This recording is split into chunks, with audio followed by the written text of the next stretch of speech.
hacer una grabación eh, de cómo luce esta tarde-noche. Bueno, son las 6:18 de la tarde acá en el Centro Histórico de San Salvador y pareciera que son las 7, 8, 9 de la noche, ¿verdad? Pero bueno, aquí andamos. Bonito, bonito, bonito. Oigan, y yo siempre lo digo de esta manera. Los que ya rayamos los 50 años de existencia, podemos apreciar la transformación que ha ocurrido acá en el centro histórico. Deja lo político, deja los nombres de los partidos políticos, deja eso afuera. Antes, aquí, a la derecha y a la izquierda, había un champerío. En ese champerío veías de todo, ¿verdad? Productos de toda índole. Entonces, no podías caminar sobre la acera porque la acera estaba ocupada por los vendedores. Además, eh, acá en el centro histórico, acá justamente en la plaza cívica, cuando yo era estudiante en 1993, tenía que pasar corriendo por esta cuadra que en este momento voy a transitar. ¿Por qué? Porque aquí, a esta hora, lo que encontrabas eras, bueno, además de personas que venían de trabajar, de todo, ¿verdad? Era una zona muy, muy lamentablemente peligrosa. Entonces, hace un par de noches, mis hijos se quedaron en mi casa, dos de mis hijos se quedaron en mi casa y venimos a dar una vueltecita al centro. Nos quedaba cerca el Salvador del mundo. Hay varios lugares cerca de donde yo vivo. Entonces, pero a mí el centro histórico me gusta porque eh, estoy casado con el centro histórico, no desde hoy, sino desde siempre. Y les hacía ver a mis hijos. Antes no podías tener, no había un espacio donde podías llegar a cualquier hora del día o de la noche para simple y sencillamente ser o estar. ¿Qué quiero decir con eso? Quiero decir que yo aquí puedo ser y estar sin la menor preocupación de que eso represente un riesgo o temor o algo por el estilo. Y lo digo desde mi perspectiva, siendo yo un noctámbulo. Es decir, yo soy una persona que ah, am, tiene mayor actividad durante la noche que durante el día. Durante el día es muy bullicioso, caluroso, estresante. El ruido de la ciudad es am, asfixiante, etcétera, etcétera. Más no así la noche, obviamente. Yo he permanecido aquí hasta las 2 de la mañana, platicando con extraños, platicando con conocidos, etcétera, etcétera. Y les hacía ver a mis hijos la importancia de tener un espacio como este, donde poder venir y, como dije, ser o estar. O involucrar a las personas que te interesan, ¿verdad? O que te importan, tu familia, tus amigos, de repente, pues, una relación sentimental o algo por el estilo, ¿no? De repente alguien puede decir, pero es que ya aburren con el centro. Es que hay necesidades en otras partes del país. Sí, es cierto, definitivamente. Las hay. Pero obviamente que se comienza por el principio. Aunque puede sonar redundante o cacófono. Pero Yo prefiero hablar la mayor parte del tiempo del centro histórico de San Salvador por la transformación que está teniendo, en lugar de hacerlo sobre los riesgos, la suciedad, la delincuencia, la criminalidad de la que yo fui testigo durante tanto tiempo. Y de repente va a haber alguien que me diga, sí, es que vos sos foca, es que vos sos Nayib Líder, es que vos aplaudís todo. No, vieran que no. Miren que no, yo lo he dicho y mis seguidores, mi comunidad de la diáspora lo sabe. Yo eh, tengo muy bien definidas mis convicciones políticas, pero hay que reconocer que esto ha mejorado mucho. Entonces hablábamos también con mis hijos acerca de cómo era durante la época de la guerra. Por ejemplo, para la ofensiva final les decía a ellos, ¿verdad? Eh, declararon toque de queda a escala nacional. Es decir, y ellos no entienden ese concepto porque mis hijos no pasan de los 24 años, son muy, muy jóvenes. Ah, y les hacía ver cómo existían tantas limitantes para hacer algo tan común como salir a caminar, como tener un espacio. Caramba, yo honestamente te lo digo, comprendo, no comprendo la tosudez de ver un cambio en, en un entorno que era completamente tóxico, completamente tóxico. Ey, aquí no se podía caminar, aquí no se podía caminar. Y vos me vas a decir, ah, mira, pero hay aceras y la gente va caminando en la calle. Bien, aquí quiero hacer un matiz porque aquí estamos hablando de una simbiosis entre lo,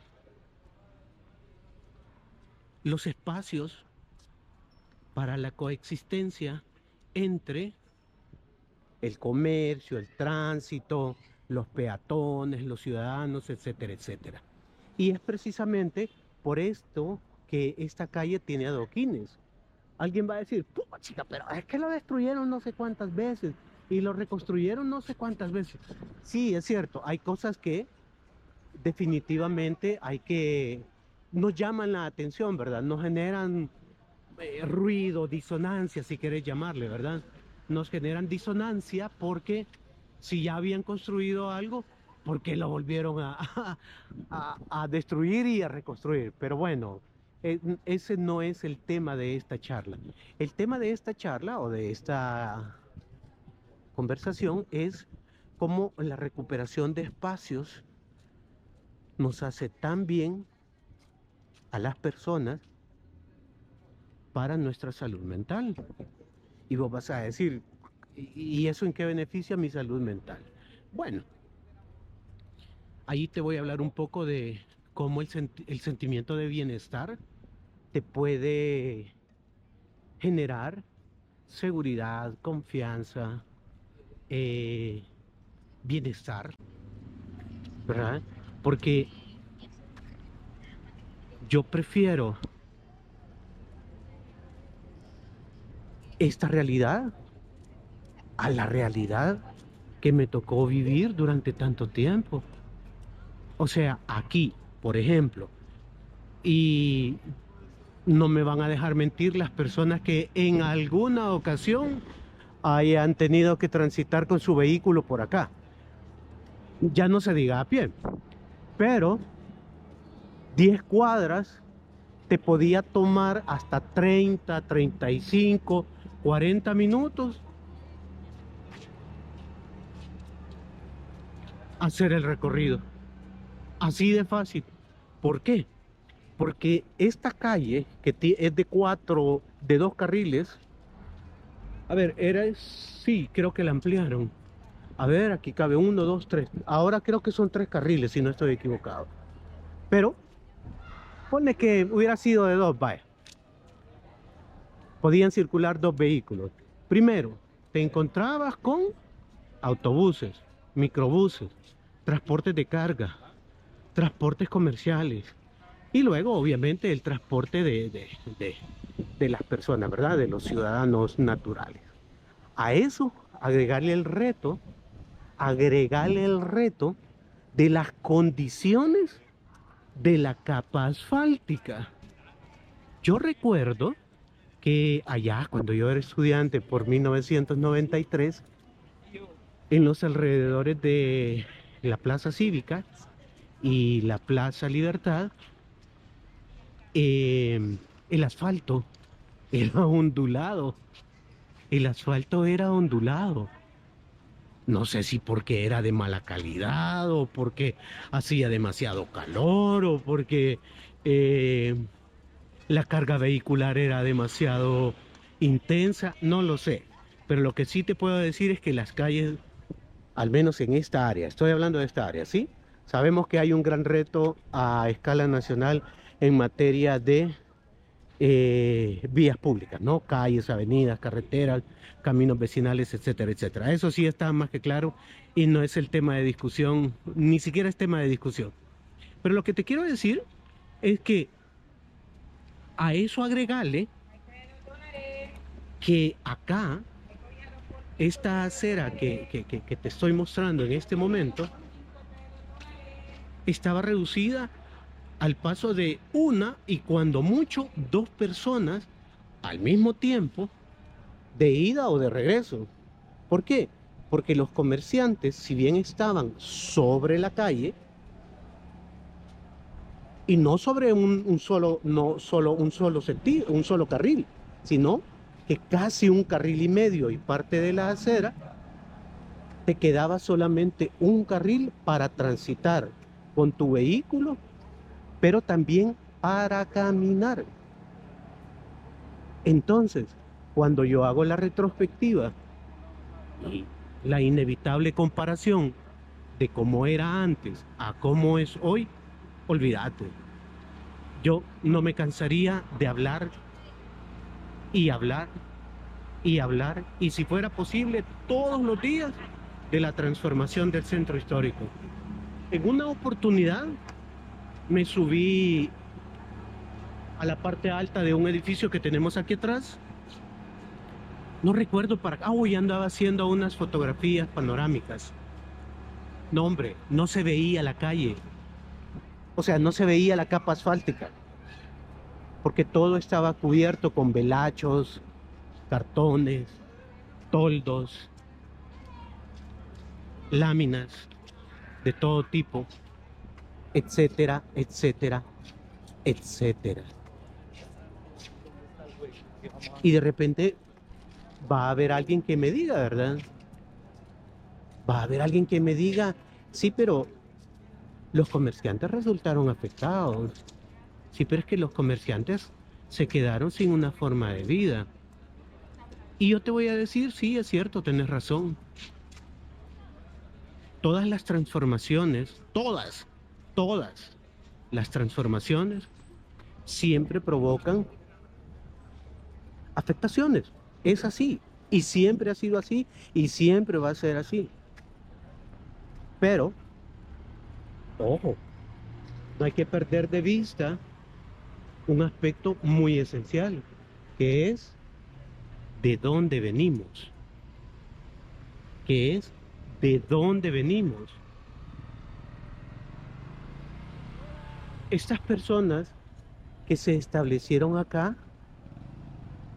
no lo hicieron de forma espontánea, ni de la noche a la mañana. No. Bueno, antes, hoy donde está el mercado Ula Ula que te estoy mostrando a la izquierda, era una plaza. Allí era una plaza. Y podías dejar tu vehículo y todo eso. Ahí estaba una señora, Juanita creo que se llamaba, puchica, vendía una carne asada con chirmol y casamiento, súper rico. Yo ahí venía a comer porque era tan rica la carne que preparaba la señora. Posteriormente lo convirtieron en estacionamiento Y posteriormente en tortódromo, un tortódromo, ¿verdad? Por las famosas tortas mexicanas que ni son mexicanas y tampoco son tortas. Son unos Subway caseros así que les llamaron tortas mexicanas. Unos mega Subway. Y ahí tenías que bregar con los que vendían cinchos, playeras, cuadernos, zapatos, etcétera, etcétera. Entonces, esas personas no llegaron allí de forma espontánea. Te estoy hablando que eso fue, ponle que 2004. Ponle que 2004. Entonces, es un problema de antaño que lamentablemente nunca fue abordado de manera estratégica. Nunca fue abordado de manera estratégica. ¿Y qué quiero decir con ello? Quiero decir que no basta con decirle a alguien, quítese de ahí, váyase para su casa. No, no, no. Es también proveerles una alternativa. Es así, es proveerle una alternativa. Pero estamos hablando de una situación tan compleja que tiene tantas aristas desde la cual se puede abordar para explicar el porqué del fenómeno del comercio informal. No solamente aquí, esto es continental. Bueno, solo para ponerles en contexto, Pomona, una ciudad en Los Ángeles, acaba de aprobar una ley, una ordenanza, más, no, ley decía, creo que decía ley. Pomona, búsquenlo, ahí está en Telemundo Los Ángeles. En Telemundo Los Ángeles la publicación es de hoy y ya aunque no es un tema nuevo, no puede ser. Permítanme que estoy validándole a Don TikTok. Hey, TikTok, es que TikTok después de 90 minutos te pide que valides una transmisión. Caramba. No, hombre. Vamos a ver. No me está aceptando el Híjole, un segundo, por favor, ya regreso.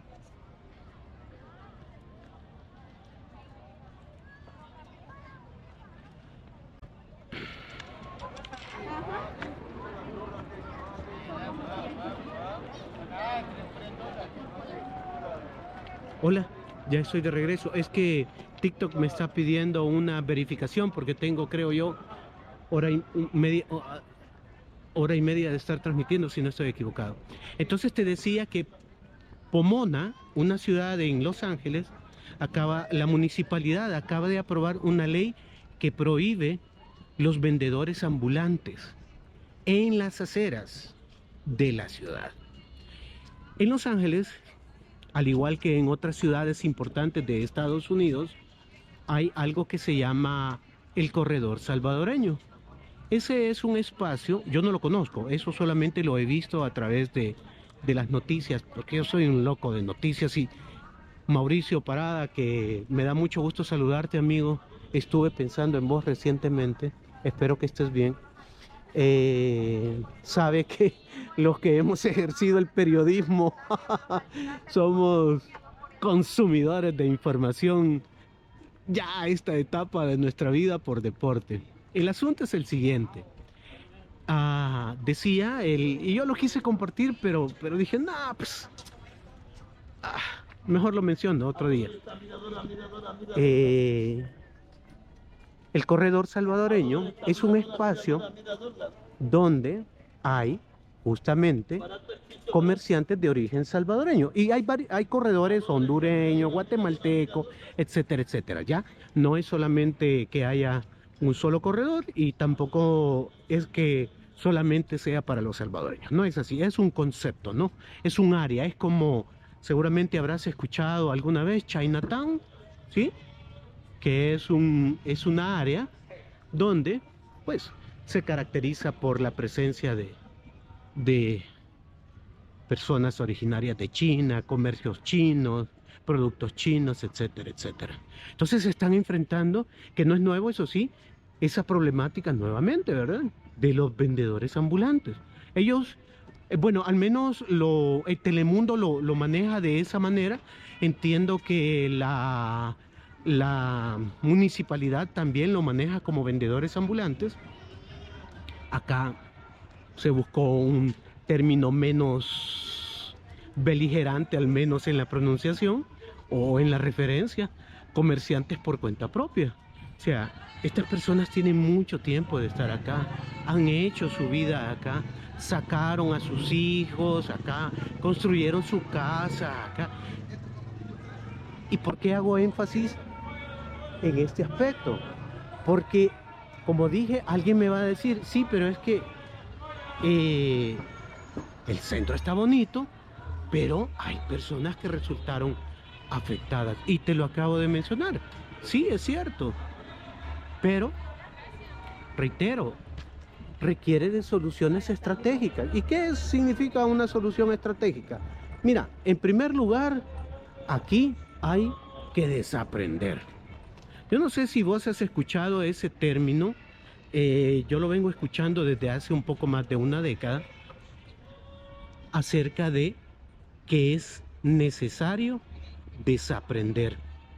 Es decir, todo aquello que con lo que crecimos, lo dimos como normal, lo aceptamos como normal, lo concebimos como normal y no podemos pensar fuera de la caja al respecto. Eso es lo que debemos desaprender. Te pongo un ejemplo.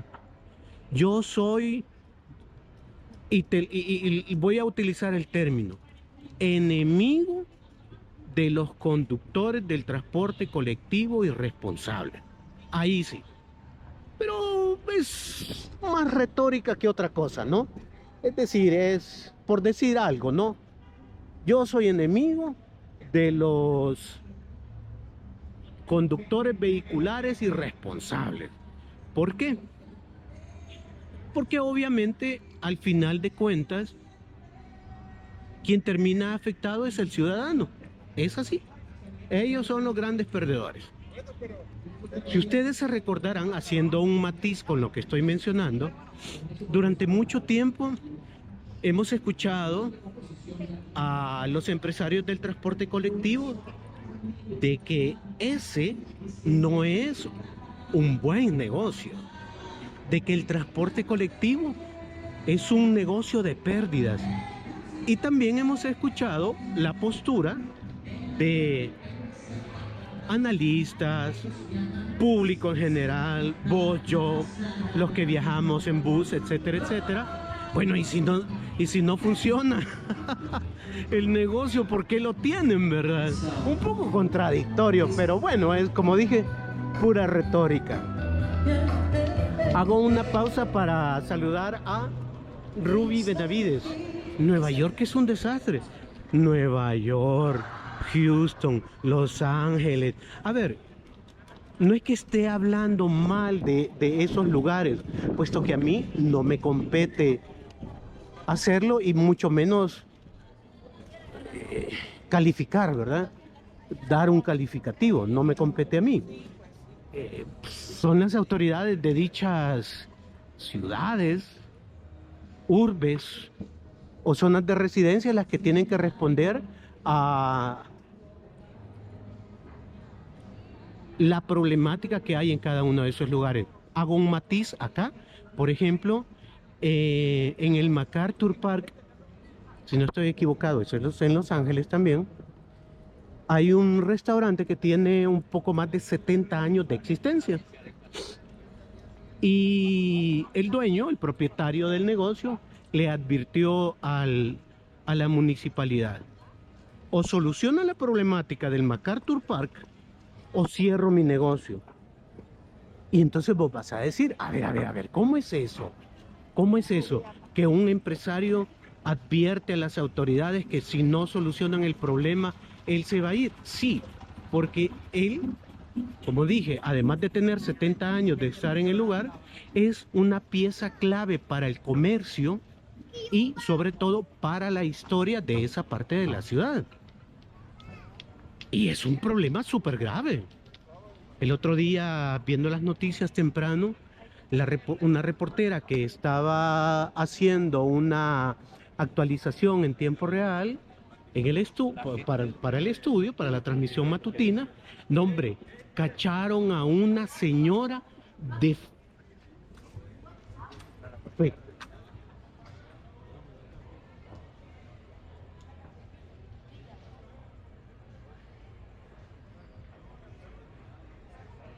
Cacharon a una señora en cámara haciendo sus necesidades en la vía pública, así como lo hizo.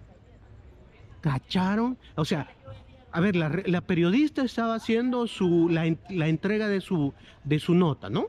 Estaba haciendo la entrega de su nota. Pero cuando el camarógrafo apunta para el MacArthur Park, se dan cuenta de que en ese momento había una señora afrodescendiente haciendo sus necesidades en la vía pública. Complicado. Y eso es lo menos, ¿verdad? Porque lamentablemente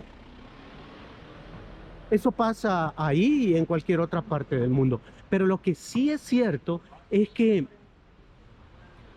es a las autoridades a las que les compete solucionar esa problemática. Aunque también nosotros como ciudadanos también tenemos correspondencia.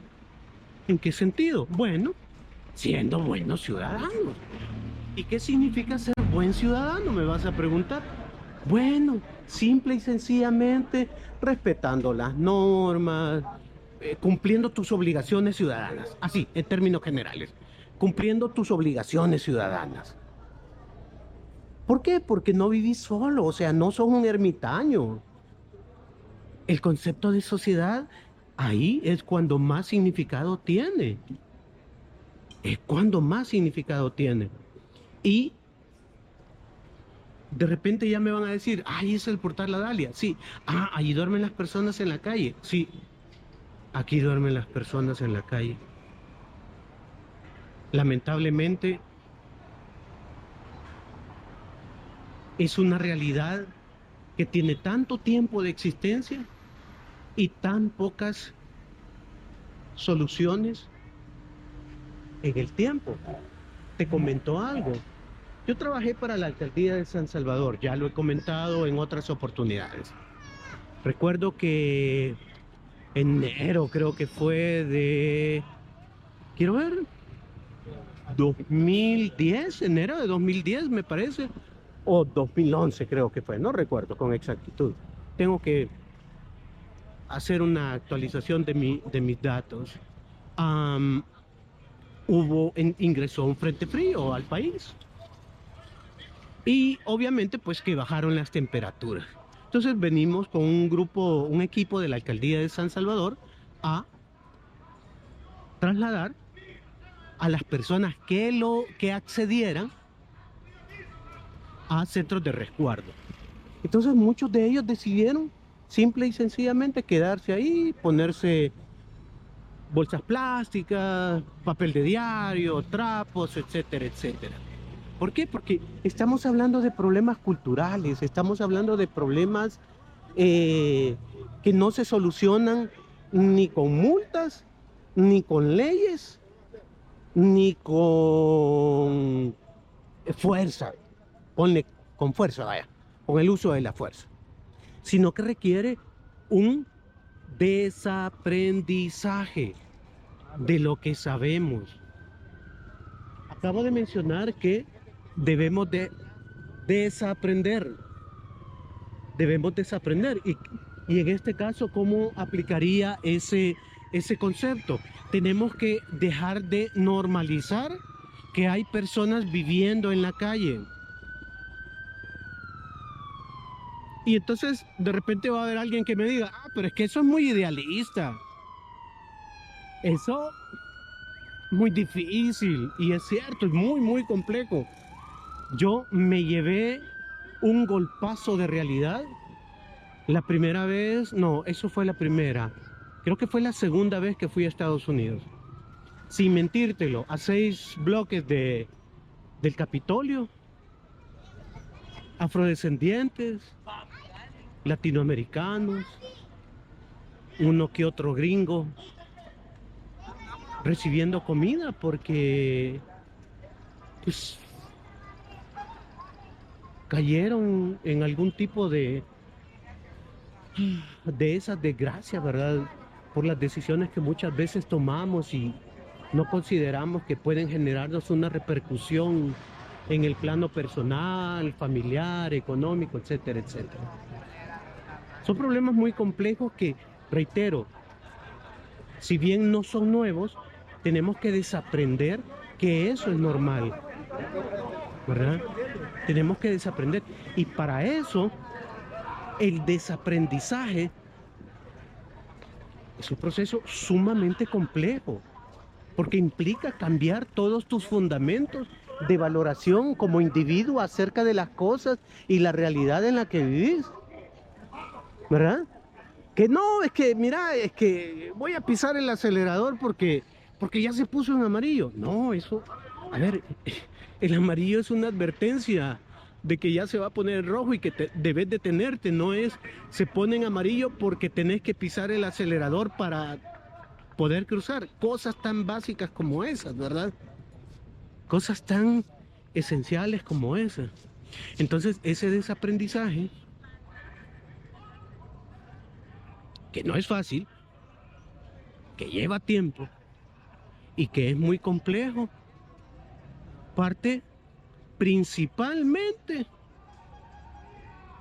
por el deseo y convicción de querer hacerlo.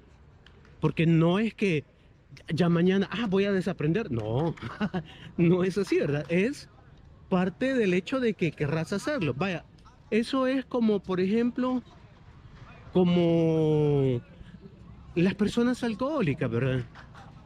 Ya sabemos que el alcoholismo es un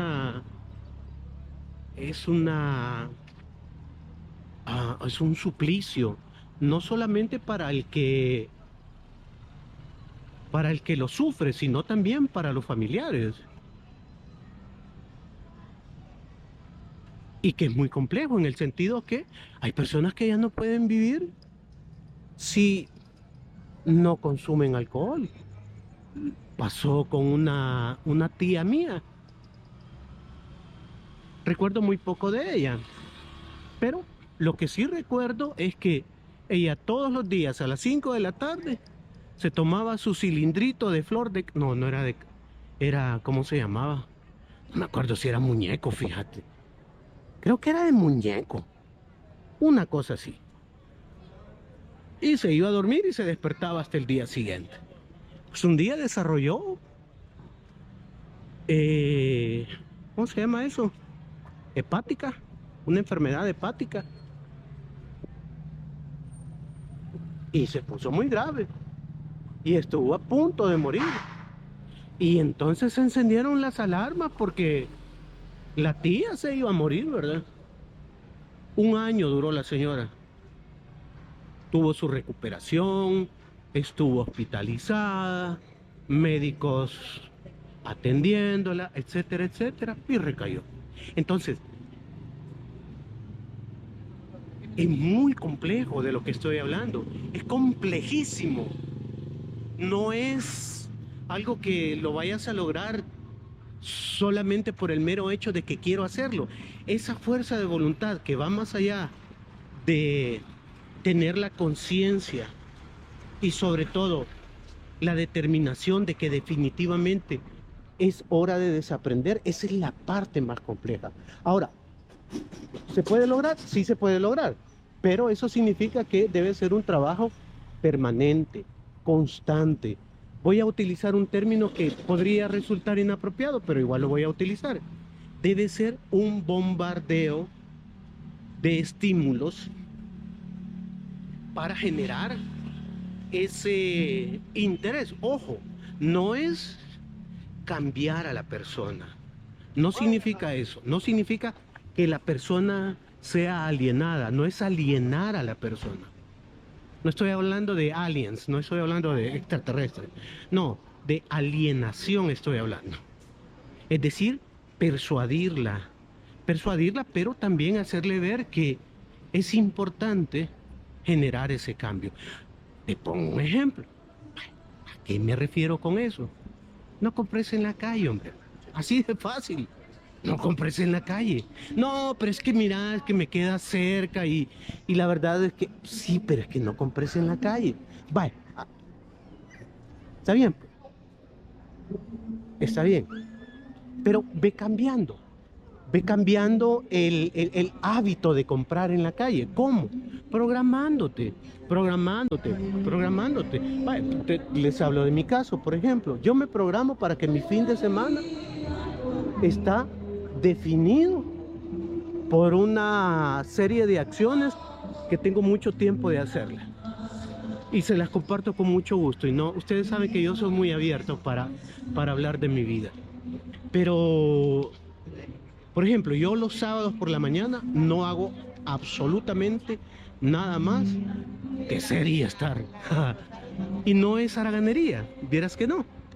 Es simplemente que mi organismo se acostumbró a que sábado por la mañana, así hasta el mediodía, aprovechaba para descansar. Ya después del mediodía, yo ya me pongo a hacer mis otras actividades. De repente, si hay algo pendiente por hacer del trabajo, o qué sé yo, las actividades de casa. Yo soy por lo general más de fin de semana para hacer cosas en casa. Procuro no desordenar, yo vivo solo, eh, para que no se me acumule el desorden, porque inevitablemente uno siempre desordena. Y no quiero decir que los hombres somos desordenados, quiero decir que eh, a veces somos muy despreocupadas las personas, no los hombres, para no caer ¿cómo se llama? En generalidades. Eh, y al igual que muchas personas, domingo por la mañana al mercado. Como yo ya sé qué es lo que gasto, lo que consumo y lo que necesito para mi semana, yo el fin de semana me voy para el mercado a comprar y ya no tengo necesidad de, por ejemplo, salir corriendo a la tienda porque me faltó algo, o al camioncito que pasa ahí haciendo un mega ruido frente a mi casa los miércoles al mediodía y los miércoles por la tarde noche. Entonces necesitamos, por eso dije, desaprender y reaprender y ser estructurados. Pero es muy, muy, muy difícil alcanzar esto que estoy mencionando si no está lo esencial. Y eso esencial es la voluntad. La voluntad. La voluntad de dejar de hacer aquellas cosas que, si bien es cierto, te son de utilidad, pero que circunstancias, provocan otras circunstancias que repercuten de manera social, comunitaria, etcétera, etcétera, etcétera. Entonces, te he compartido esta apreciación de que por qué, vaya, por ejemplo, como dice Saúl SB Travels, lo mismo de siempre, dice. Sí, tenés razón, Saulito, entraste tarde a la transmisión, pero la voy a publicar más tarde en el YouTube de la Diáspora 503 y en el Facebook de la Diáspora 503 para que tengas el panorama completo. Pero vos, ¿qué preferís, viejo? ¿Esto que estás viendo ahorita? Gracias, muy amable. ¿Qué preferís vos? Lo mismo todos los días, es decir, las calles, las avenidas, las aceras ocupadas por, o sea, que no podés caminar, que suciedad, basura, lupanares, bares de mala muerte. ¿Eso es lo que vos preferís, mi querido Saúl SB Travels? ¿O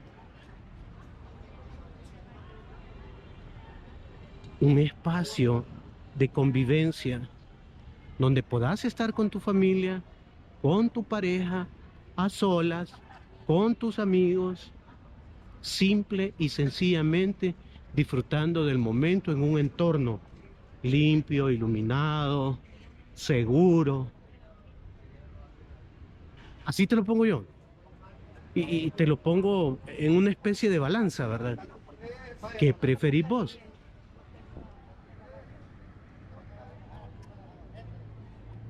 Ver que al menos, ojo, al menos una parte de la ciudad se ha convertido en un espacio de convivencia, de reunión, de esparcimiento a cualquier hora del día. Así, a cualquier hora del día. ¿O preferís que en su lugar haya